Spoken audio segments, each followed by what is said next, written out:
The opinions expressed are those of the participants and do not necessarily reflect the official positions of the sponsors, advertisers, or presenters. Advertising does not imply endorsement by the sponsors and presenters.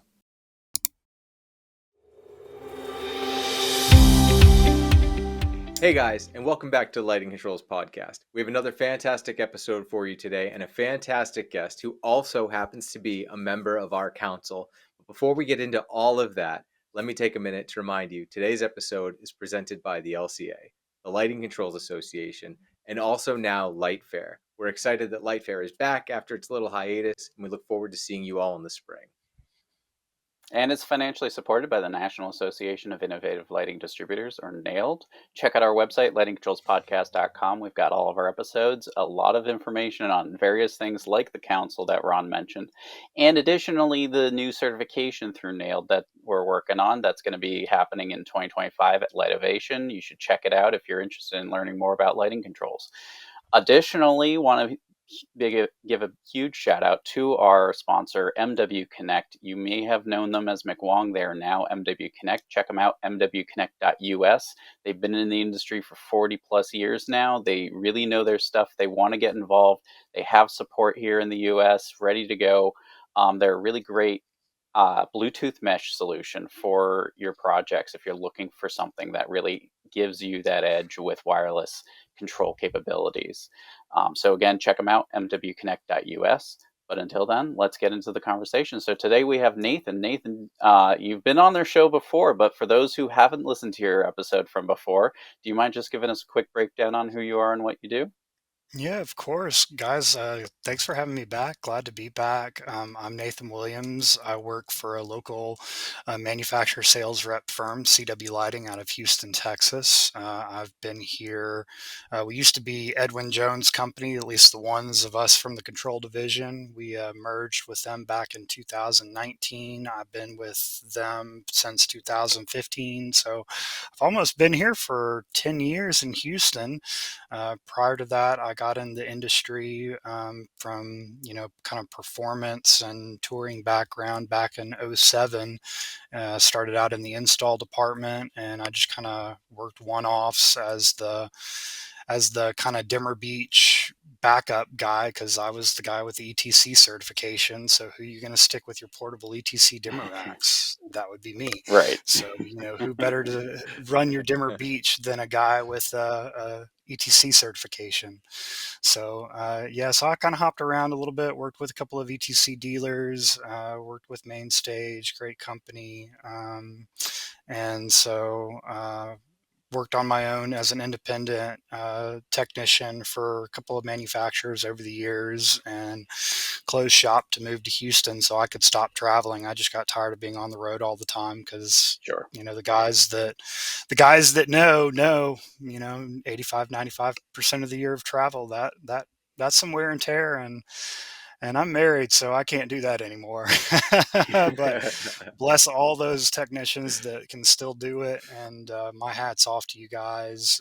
You keep living the dream of being on the road, and thanks for keeping our lights on. No, definitely.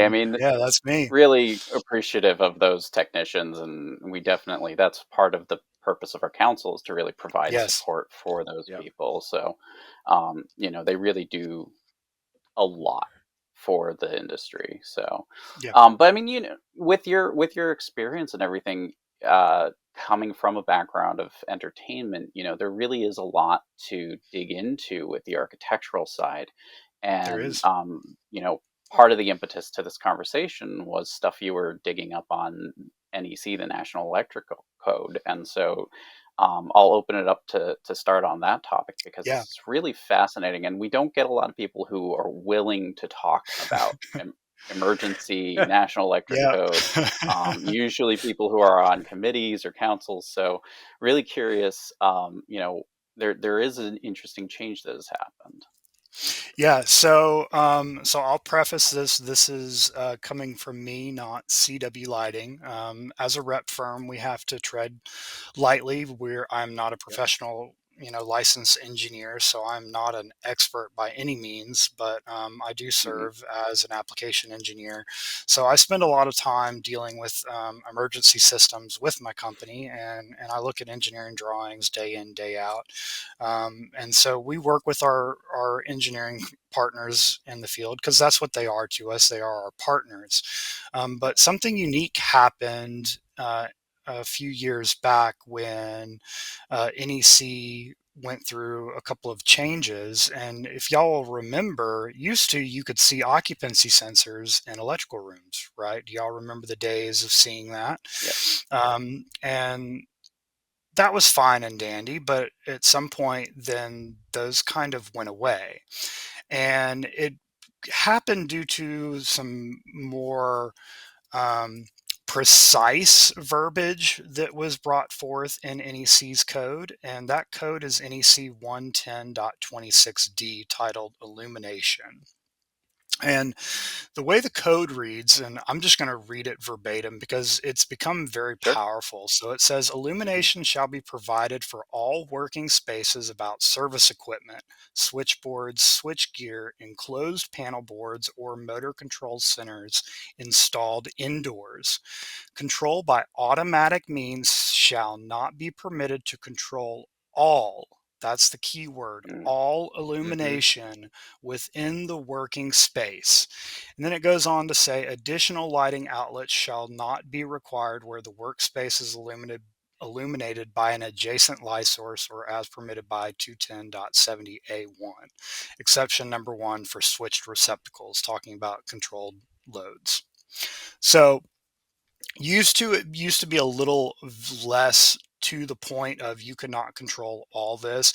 It used to say something about 100% of the light, but ever since 2012, like when I've seen some of the code, it was still there that you could not control all the loads, all the lights in a Hmm. space, but you would see sensors in there.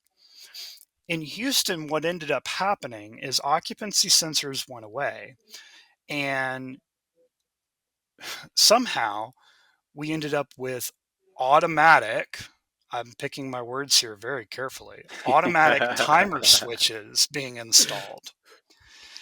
So, how do we go from occupancy sensors that at least detect your motion to an Hmm. automatic timer switch that the person that activated that timer switch may not be the same person in the room when the one blink warn, for those that don't know, is Hmm. an alert that occurs where the lights will flash and you may get an audible alert. But if this is in like an air handler mechanical room with a fan, you don't hear the alert. You just get a Right. flash of lights 5 minutes before the lights will turn off indefinitely.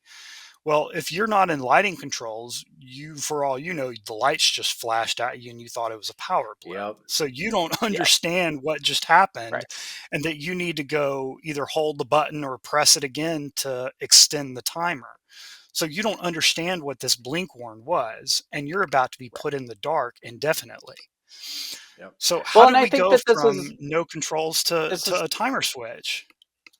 right. Well, I think that that's a really good question, and I also think that this is a really good time for us to just briefly talk about timer switches because they have evolved. I mean, it Yes, used to be that it was like Hmm. a a rotary dial, a crank that rotary you would, dial. yeah, Yep. Turn past and 20 and that's then set your time. so uncommon now with modern lighting controls. Do you mind just describing what modern timer switches look Yeah, like and how so they've come about? modern timer switches nowadays can be set from, you can end up with a 24-hour timer switch, or now a lot of them default, now with new codes, hopefully they'll start shipping out to where they default to 2 hours as opposed to 3 hours, Hmm. because new codes will limit you to have a max of 2 hours. So you can turn it on. It starts at max that you can set, and then you can allow it to where you can scroll up and go higher, or you can press Hmm. and Hmm. hold the button and it'll count down from that.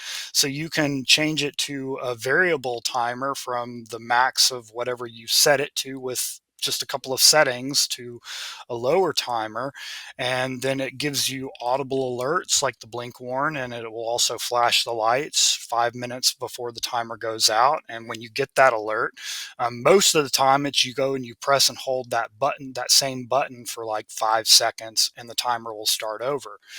So it's come a long way from a rotary dial that you turn past like 20 minutes and then you set it to where you want it, like an old kitchen timer where you have to turn it Right. past a certain time, turn it all the way over, But I and mean, then this back is to where not you want it. super intuitive programming No, it's capabilities. I not. mean, unless No. you're familiar with it, you really, Yeah, the rotary was much more intuitive where it's like, okay, it's off. I'm going to crank it again crank it and and we'll turn it go from on. there. But Or I know I need I more think your time. I see point, it's at here, and I turn it over, and I get more. Yeah, Yep. right. I think your point though is quite valid that it's like, okay, at least you had a sensor keeping the lights on because it was detecting motion, whereas now correct. you need to chase that switch down.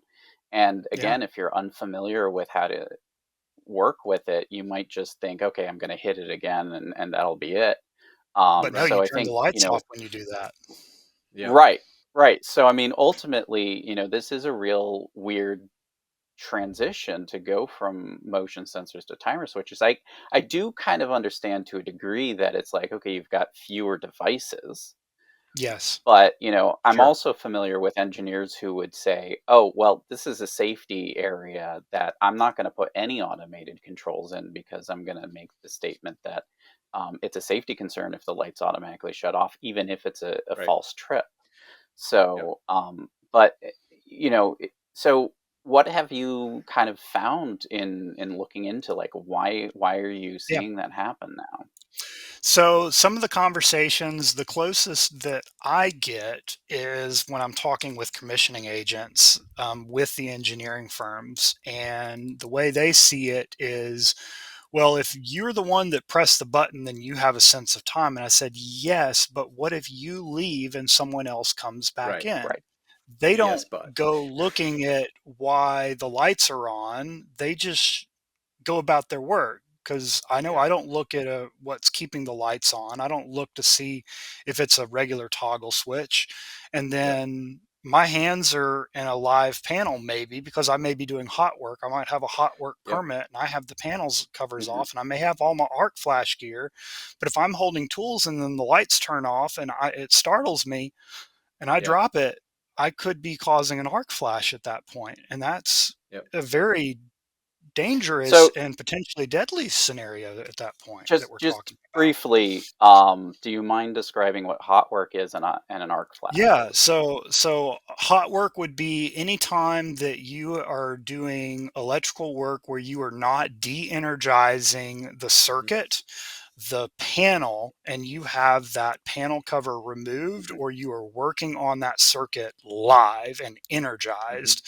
To do so, you have to, by OSHA and NEC and NFPA, you have to suit up, wear Mhm. different types of hazard protection equipment based off of the voltage that you are working Yep. on. Um, Arc flash can result from uh, basically it's an arc of electricity as it's trying to make its connection from Hmm. its point to ground, and that Yep. arc of electricity could flash. It's going to create a flash and it can vaporize whatever it comes in contact with. And unfortunately, we don't do so You well with maybe, electricity. yeah. Yeah, yeah, us and No. electricity just don't get along.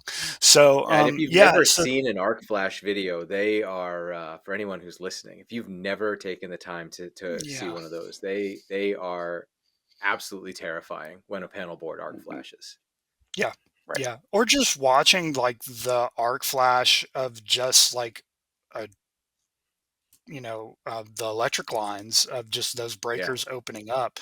Just Yep. imagine that arc inside of a panel, and imagine what that could do to anyone or anything around it. It will just utterly vaporize it.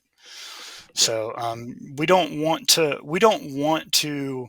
The whole point of NFPA is to save lives and that includes the people. I've been doing this for almost 18 years, and I do sometimes 2 or 3 jobs a day. So over 18 years, that many jobs a day, I've done thousands of jobs.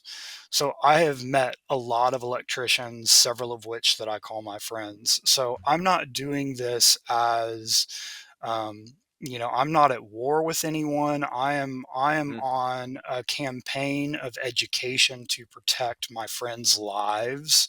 I have school districts that have these in there, and I am good friends with their facility directors, with their facility electricians. I am just all about saving their lives because that's what NFPA and NEC is all about. It is about Yep. protecting lives, and that's what these codes are there to do.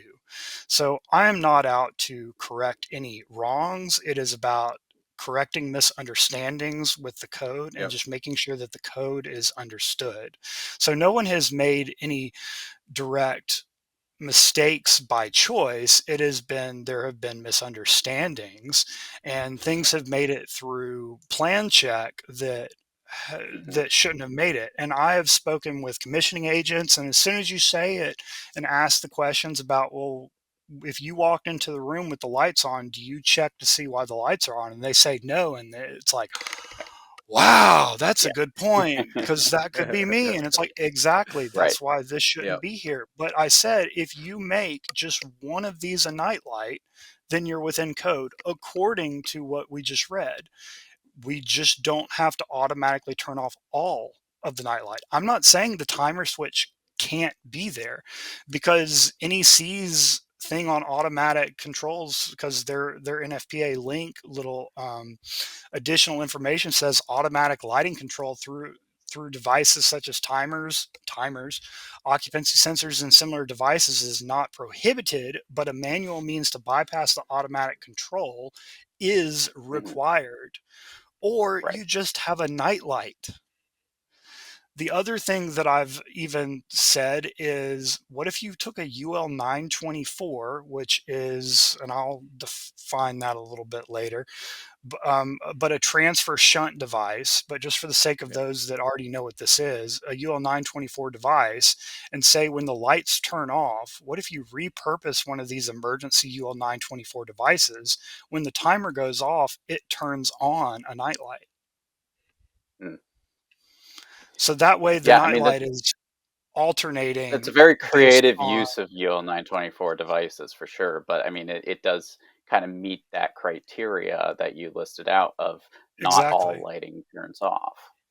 Yep. exactly.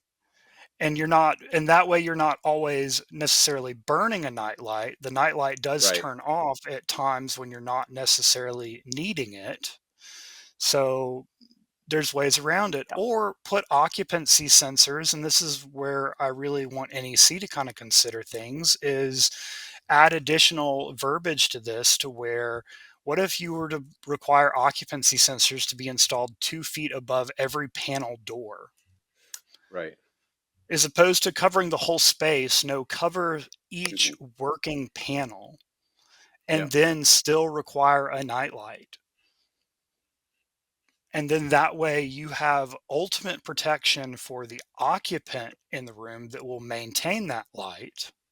It must be a Hmm. dual technology occupancy sensor, would be the requirement. Right. Now, what form of dual technology? You really can't get away with putting an ultrasonic sensor in an air handler room, because let's face it, that is just going to stay false triggered all the time. But maybe something with Yep. microphonic, because it will tune out or maybe something with actual uh, microwave technology would actually work better in a space like that, because it will see through all that duct work and everything in those spaces a lot better. But those kinds of technologies would work better in this instance, and it would provide far superior protection than a Hmm. timer switch, and it meets the ultimate goal of energy savings, which Title 24 and IECC and ASHRAE are all going for. Right. But again, Texas is the only place that of people that I've spoken with that we're actually doing any controls in the electrical rooms anyways. Everyone else is putting in just a regular wall switch, which is the safest option. Right. So, go Texas for being, energy forward there, but, It's tough though, because as soon as you get into, and I'm all for having a regular switch in mechanical spaces for safety. I always yeah, am, because people have to consider. There's probably a lot of people listening who are thinking, "Oh, our utility closet is just that. It's a closet." But if you're yeah. working on a larger building, there are these mechanical spaces. These are The entire massive. penthouse. It's the entire floor plan at the Oh, top of yeah. the building or the bottom of the building or somewhere in between. So the idea of having sensors that cover every inch and corner and nook and cranny in It's a between lot. It'd be devices a and lot of under air hand, sensors. it's a lot. And the bigger issue I have with timers is I have never ever been on an installation where there's any sort of placard or any sort of label or anything above or next to that switch that tells you how it operates, so Mm, that you have a fair basic point. understanding. Because like you said, people walk in and they don't know, and the lights are on, and they do turn the lights on, don't know that there's a blink warn, because there's no, you're a contractor that's been called in, you were walked up to by the facilities maintenance person, you've walked into the space, you've turned the light on, you have no knowledge that this has a blink warn at all, because you're just an outside contractor walking in there for the first time.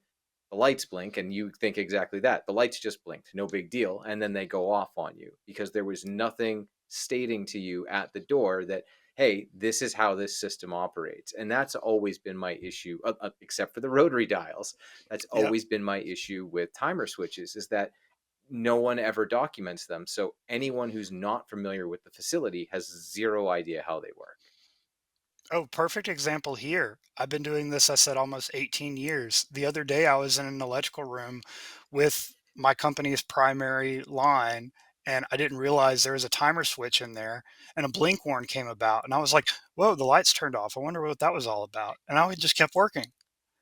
I didn't even recognize it myself until the lights went off on me. It's like, really? Come on, Nathan. It was a blink warn because I couldn't hear the actual audible alert because I was in Right. an air handler room, and it's like beep, Yeah. but you can't hear that when the fan's running. Oh yeah. But Well, and yeah, the there's lights also just plenty of blinked.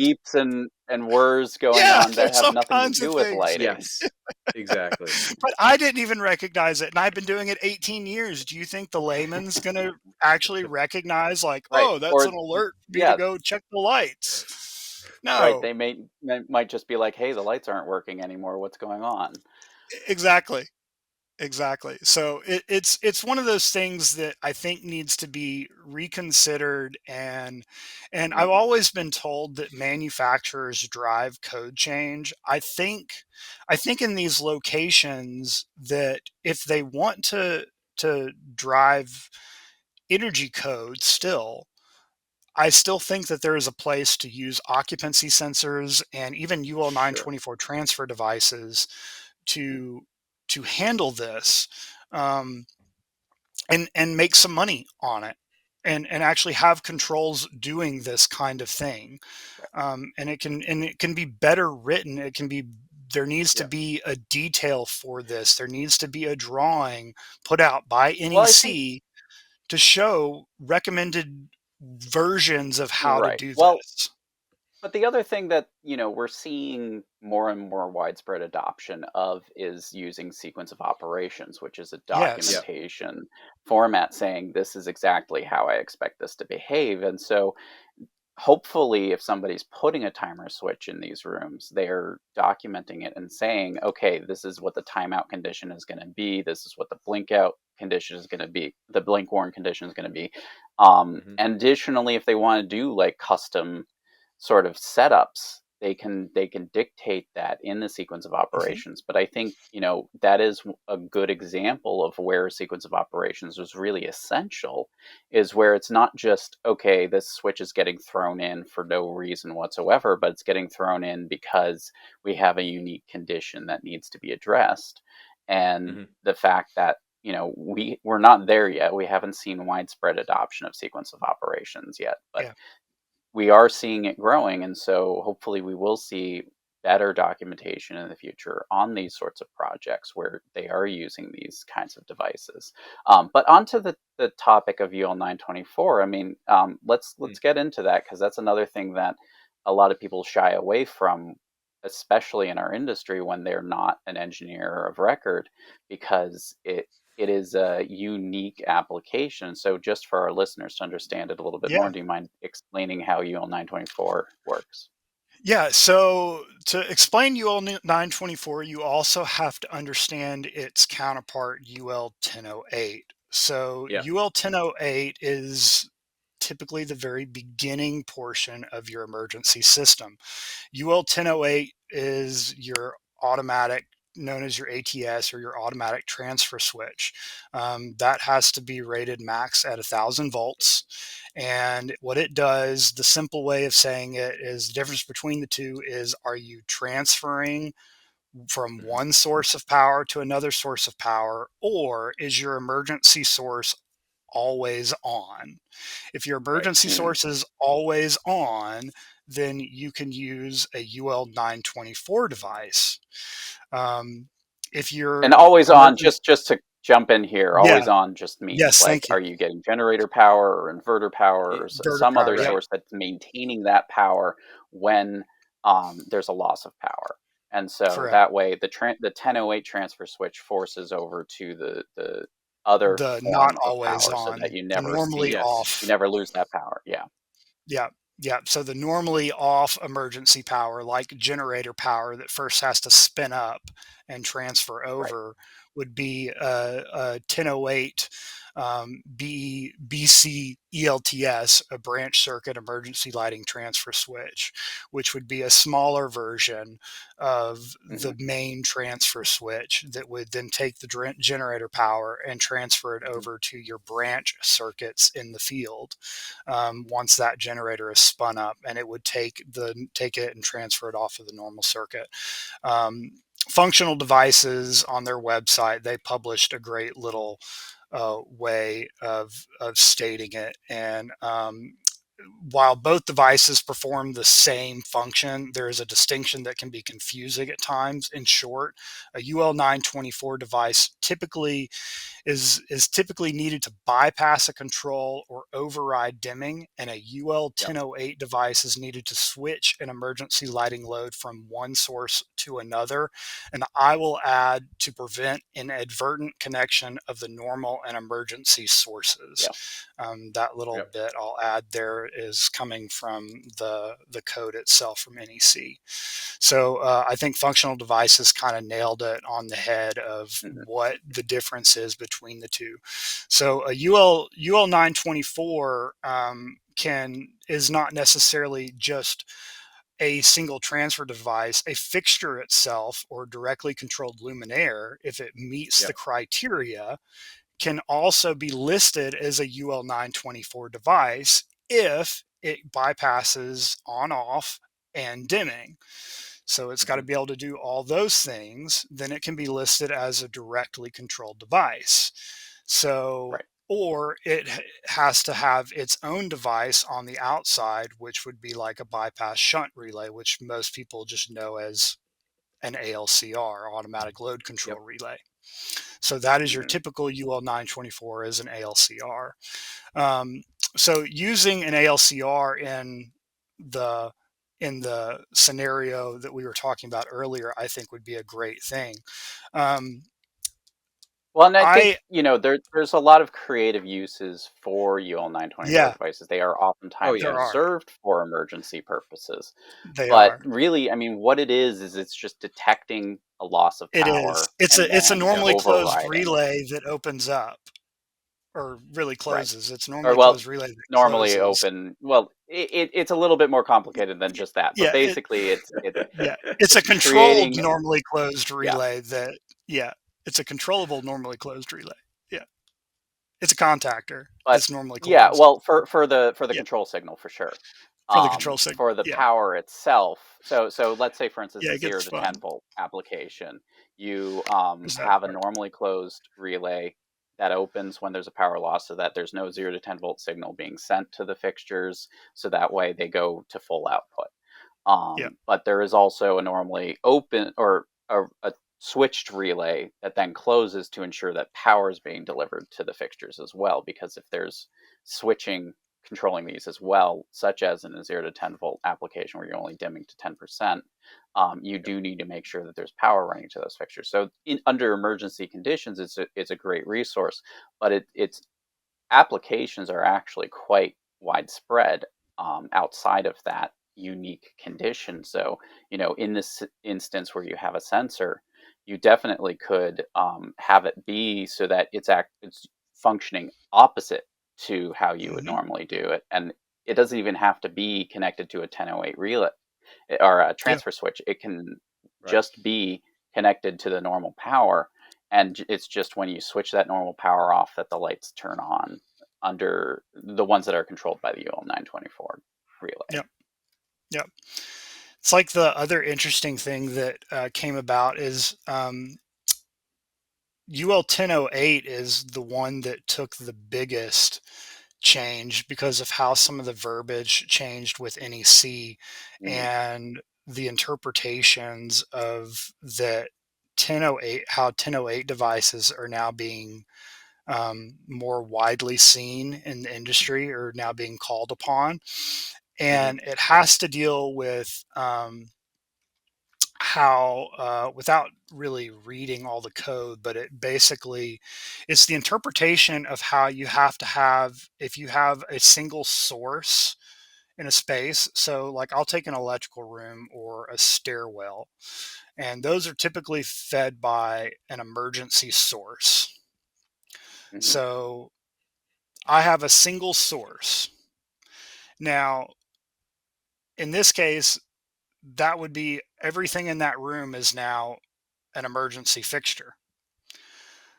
So in this case, I have to have I have to use a UL1008 device because I can't shunt over because I don't have normal.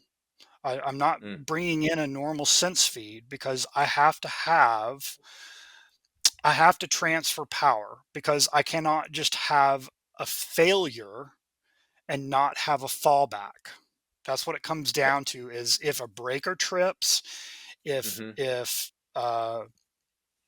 if a service needs to be done and I need to go service and turn off the breaker, I have to fall back and I have to still have emergency power. That's what it comes down to, is this new addition of basically breaker failure, breaker trip, and if I need to service it.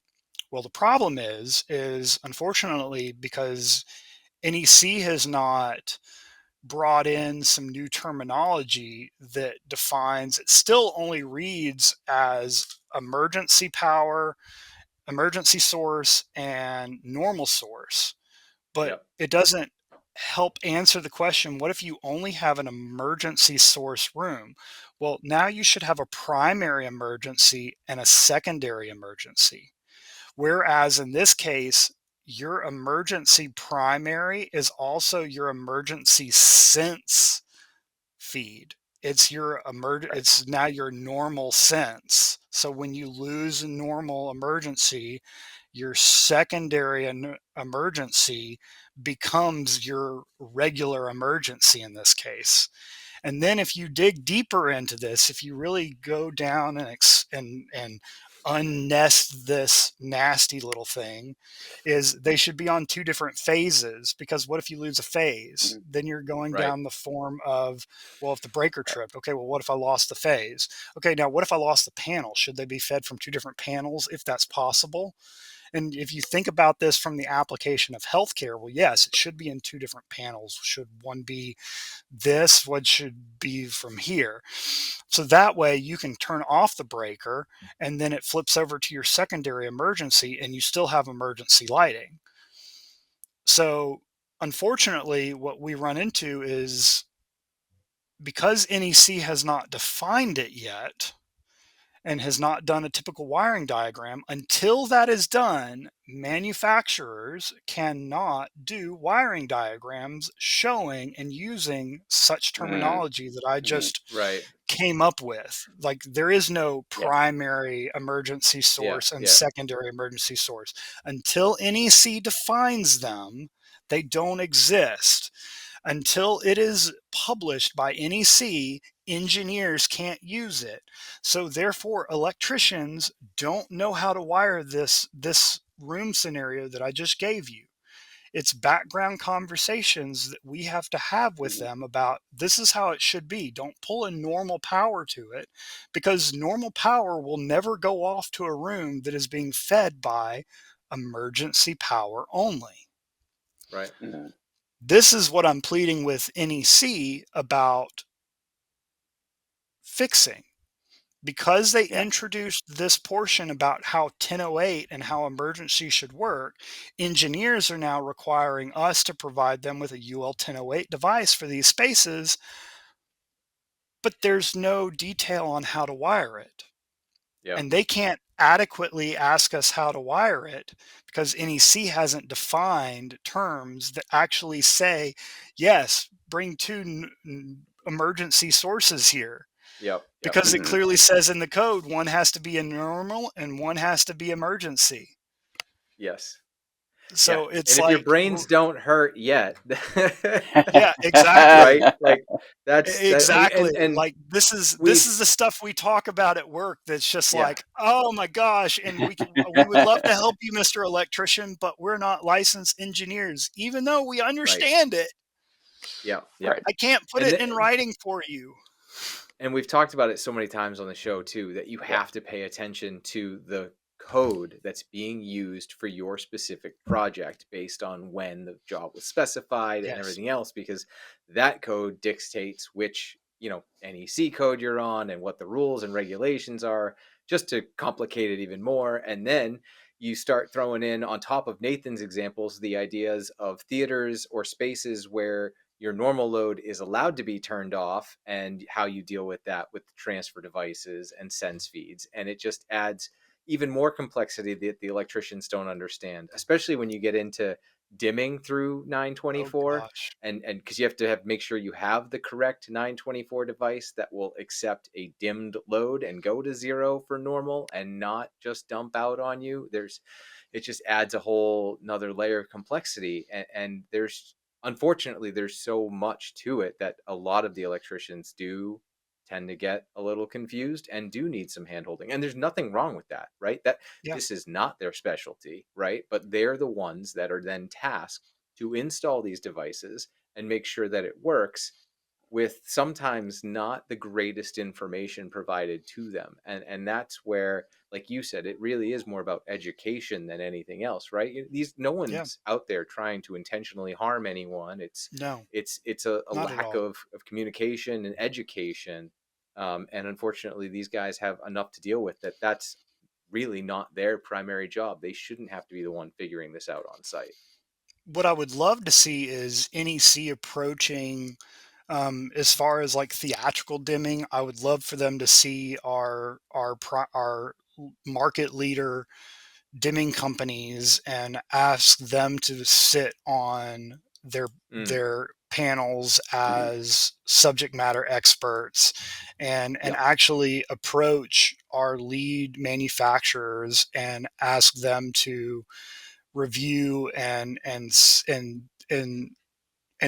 people like me, I've approached and asked to sit on POC 1 and POC 13 regarding these two subject matters as just a subject expert towards these. Like I said, I'm not an engineer. What engineers have to know impresses me.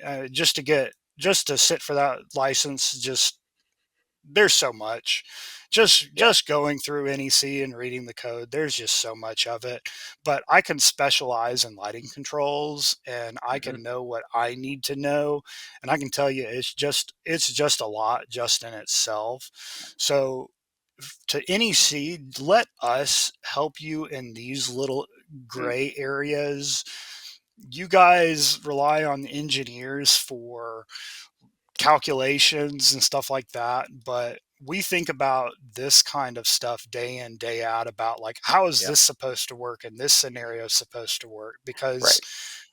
we face it every day as application Yep. engineers and lighting control specialists, and we're asked, and so we have to think about it, but we can't tell an engineer and they can't. I mean, we can make suggestions, but until NEC Mhm. officially puts something in the book and it gets voted upon and approved, the engineers cannot do their diagrams that will tell electricians how to wire this stuff up until it's official and voted upon Yep. by Yeah. the members. I mean, I'm an NFPA member. Like, I'm set to vote upon this stuff, and I can't vote until, Right. you know, Well, we're almost out of time here, so I just want to encapsulate this because I mean this is dense Good stuff luck. that we talked about it here. is. Yeah. Thanks. But also, just a shout out to our colleagues in the NEC. We do Yes. get every now and then requests to address conversations in our episodes, and so maybe we'll have a shorty that comes out of this because it really is a dialogue that's going on right now between the lighting controls industry and adjacent industries or agencies that are bigger that encapsulate it. And so, when we're talking about electrical code and the requirements, like we hit on at the very beginning, the verbiage, each word choice is so impactful. And so even the word all can really Yeah. change how that language is interpreted. Additionally, we didn't address this, but AHJs are really big, Oh. authorities having jurisdiction, the Yep. inspectors. Those people really do make the call in the end of the day. So when the drawing gets brought to them, they make the decision, yes or no, this passes or this doesn't pass. But when we're thinking through, all these changes do impact the end use application for the spaces and the experience that the people are having. So thinking through, okay, what does this do under certain conditions? How does this impact the use of devices in these spaces really does affect what choices are made. And so, this one word choice, all, at least in your neck of the woods, it sounds like has made a broad shift from one device to another device, which, Mhm. depending on who you talk to, might be considered a poorer choice in the long run than to leave it the way it was before. So, um, and we don't have a lot of people who spend a huge amount of time digging into the details of these code requirements. There's a lot of information out there, there's a lot of guides out there from manufacturers that people will follow, but not realize that that's not actually the text that they're following some recommendations, but the actual raw text of the code may actually indicate a different choice. And again, the AHJ is probably not going to read that literature. They're going to be reading the code itself. So, again, all of these considerations are really important. And at the very least, hopefully our listeners are going, yeah, maybe I should look at the language of the code that I need to apply to, because that is really the only way to know for certain that you have the correct application and the code applicable application of lighting controls for your spaces. Um, but additionally, taking and using emergency devices for non-emergency purposes is a totally legitimate choice. The Hmm. It's not that they can't be used in normal operations. It's just that their intended purpose is very unidirectional. But um, you know, that's the beautiful thing about good lighting controls design, is that you can take devices that are intended for one purpose and apply them to a different purpose and get Yes. really good results out of it. So that's one of the things. Like, yeah, a lot of people think, oh, well, I'm just going to find the device that applies to this. But it's like, think more expansively. What are you trying to do in the space? What are you trying to make happen with the lighting controls, and how do you want things to behave? And so again, that's where a good sequence of operations comes into play, where you don't even have to necessarily, as a designer, say, I want a UL 924 device to be used to make this happen. But you can say, when these lights turn off, these lights turn on. And that's enough information for a good lighting controls designer, either with a rep or with a manufacturer, or maybe with a lighting designer if they have one, to then go, okay, great. So I'm going to use a UL 924 device to make that happen. Or they might have a different idea in mind, which is totally reasonable. So just all of this is really critical to being able to effectively do lighting controls design. And I think it's worth having these conversations at the high level with the code officials and the committees that are making these codes to make sure that we can really have helpful language that makes sure that we are getting the right devices in the right spaces. Agreed. Yeah, no, Nathan, fantastic conversation. I think a lot of people may have checked out 20 minutes ago, just depending on where their headspace was at on this given day. But it's a lot, right? I mean, UL 924, UL 1008, directly controlled luminaires, lions, tigers, and bears, oh my. Like, it's a lot for everybody. And there's so much to it. So thank you for taking some time to kind of talk through, especially what you're seeing and what you're dealing with. And it's good to have these conversations, outside of just engineers, right? None of us are engineers on this show. These are all our opinions on how we use these devices. You need to consult an engineer directly for how you need to use things per code, right? But we all have different adaptations of how we use these, how we've read the code, how we've seen it implemented, worked with various engineers and AHJs. And we use all of that context and time in the field to help support other people and help them understand. And that, at the end of the day, that's what we're trying to do, is help people understand and then hopefully help shift things forward to make positive changes to help people down the road. At the end of the day, that's what we're all really trying to do. So Nathan, thank you for taking some time to really sit with us today and go through that. And I will close us out and remind everyone today's episode is presented by the LCA, the Lighting Controls Association, and also Light Fair. We look forward to seeing you guys in the spring. And it's financially supported by the National Association of Innovative Lighting Distributors, or NAILD. Check out our website, lightingcontrolspodcast.com. Got all of our episodes, a lot more information on our council, and that certification. If you really want to up your game with lighting controls, definitely check it out. We're happy to talk with you about that too, if you're just curious. But also huge shout out to our sponsor. We cannot do these episodes without you. mwconnect.us. Check them out. They have some great UL 924 devices. If you want to they do find a great resource for that, they are a really great resource to the industry because they really support educational initiatives like this. They've been in the industry for over 40 years now. They have an excellent Bluetooth mesh system. Actually, 2 Bluetooth mesh systems, which are really fantastic to kind of look at and compare and utilize for your projects. And they have a lot of support in this country, in the United States and North America, to really support your next project. So check them out, mwconnect.us. Thank you so much for joining us, and we'll see you next time. But until then, Nathan, thank you. Really appreciate you jumping on, and we'll probably have you on again in the future.